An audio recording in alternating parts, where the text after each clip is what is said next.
Hi, everyone, and welcome to our new topic, which is the classical trade theories, wherein we're going to differentiate absolute advantage and comparative advantage. So, let's have the introduction to classical trade theories. These theories were developed by early economists who believed that specialization and free trade increase total production and economic welfare. Two of the most important classical trade theories are Absolute Advantage by Adam Smith, and of course, Comparative Advantage by David Ricardo. So, what is the meaning of absolute advantage? A country has an absolute advantage if it can produce a good using fewer resources or at a lower cost or more efficiently than another country. In simple terms, who can produce more with less? So what is the key idea of absolute advantage? So according to Adam Smith, he believed that countries should specialize in goods they can produce efficiently.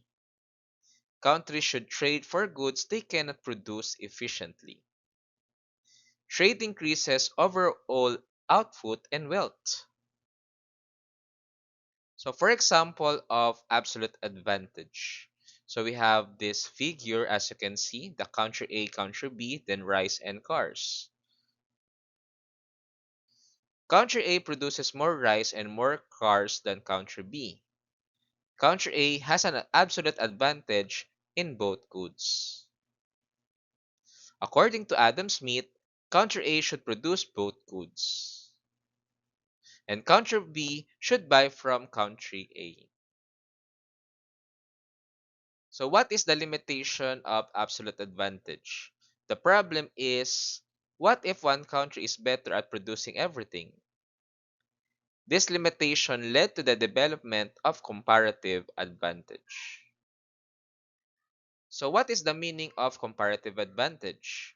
A country has a more comparative advantage if it can produce a good at a lower opportunity cost than another country. So opportunity cost means what you give up to produce something. So what is the key idea of comparative advantage? So David Ricardo argued that even if a country has an absolute advantage in all goods, trade can still benefit from both countries. Countries should specialize in goods where they have the lowest opportunity cost.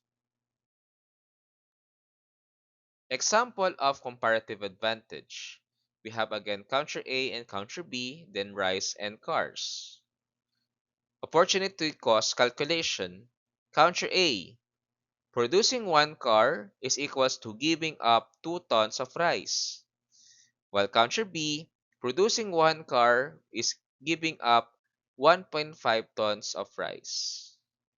So therefore, country B has a comparative advantage in cars, and country A has a comparative advantage in rice. So that's all, and thank you for watching. Please subscribe to my channel.